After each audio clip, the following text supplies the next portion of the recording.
দুর্গাপুরে তৃণমূল নেতার রহস্য মৃত্যু। সিঁড়ির তলায় ঝুলন্ত দেহ উদ্ধার হয়েছে তৃণমূল নেতার। মৃত নিখিল নায়েক জেলা তৃণমূলের প্রাক্তন সহ সভাপতি।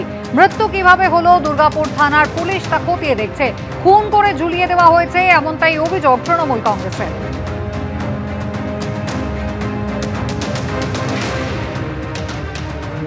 আমাদের দৃঢ় ধারণা যে নিখিলদাকে মার্ডার করা হয়েছে। রাজনৈতিক প্রতিহিংসা ছাড়া তো এটা হতে পারে না। রাজনৈতিক প্রতিহিংসার কারণে খুন করা হয়েছে শাসক দল এমনটাই অভিযোগ করেছে। জেলা তৃণমূলের সহ সভাপতি ছিলেন এই মৃত নিখিল নায়েক। দুর্গাপুরে তৃণমূল নেতার রহস্য মৃত্যুর ঘটনা, যেখানে সিঁড়ির তলায় তার ঝুলন্ত দেহ উদ্ধার হয়েছে।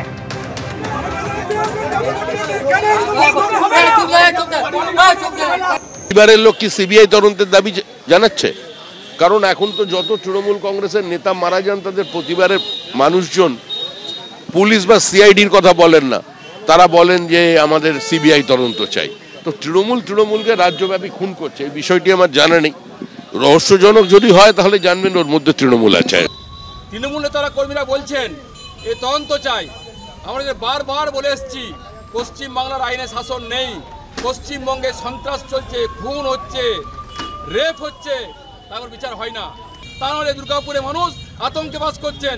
ভাবতে পারেন একজন নেতা বিরোধী পার্টি করছেন, দল করছেন, দিনবেলা হত্যা হয়ে গেছে, খুন হয়ে গেছে, এই বিরোধিতা করছি, ধিক্কার জানাচ্ছি। পুলিশকে বলবো ইমিডিয়েট গ্রেপ্তার দাবি জানাচ্ছি, এবং গ্রেপ্তার না হয় তাহলে আমরাও কিন্তু বসে থাকবো না। কারণ মানুষ অশান্তি ভোগ করছে, মানুষ শান্তি খুঁজছে। একটা বডি পাওয়া গেছে হ্যাঙ্গিং অবস্থায়, তো সেটার তদন্ত আমরা স্টার্ট করেছি আর সব রকমভাবে এই তদন্ত চলছে।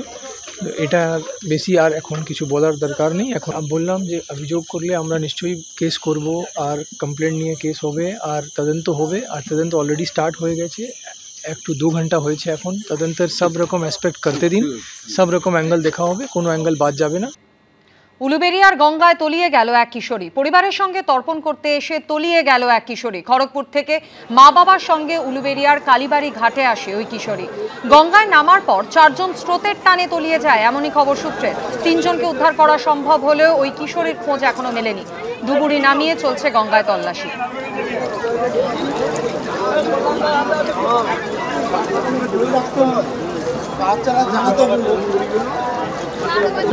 দেবীপক্ষের সূচনা, আগমনীর সুরে অতীতকে স্মরণ করে আজ থেকেই বাঙালির শারদোৎসবের শুরু। মায়ের আশার যে প্রহর, সেই মায়ের আশার প্রহর গোনার শুরু আজ মহালয়া থেকেই। বহু বছর ধরে এই রীতি চলে আসছে বাঙালির, এই মহালয়ার দিন তর্পণ।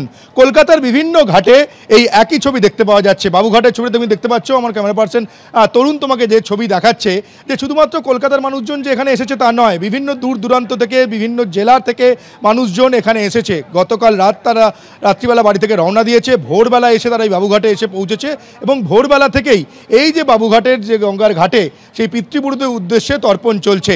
এর পাশাপাশি তোমাকে আমি প্রশাসনের ছবিটা দেখাবো, নিরাপত্তার ছবিটা দেখাবো। এই যে গঙ্গা, এই গঙ্গা একটি জল সীমানা করে দেওয়া হয়েছে পুলিশের তরফে, যে সীমানা ক্রস করা যাবে না।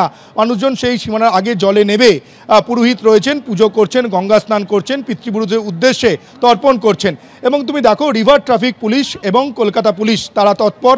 মাঝে মধ্যেই এখানে জেটে করে, স্পিড বোটে করে এখানে নজরদারি চলছে। পাশে যে নৌকা তুমি দেখতে পাচ্ছ, সেই নৌকোতে অনবরত মাইকিং চলছে। সেখানে মানুষজনকে সচেতন করে দেওয়া হচ্ছে, সাবধান করে দেওয়া হচ্ছে, তারা যেন কোনোভাবেই বেশি দূর পর্যন্ত জলে না নামেন।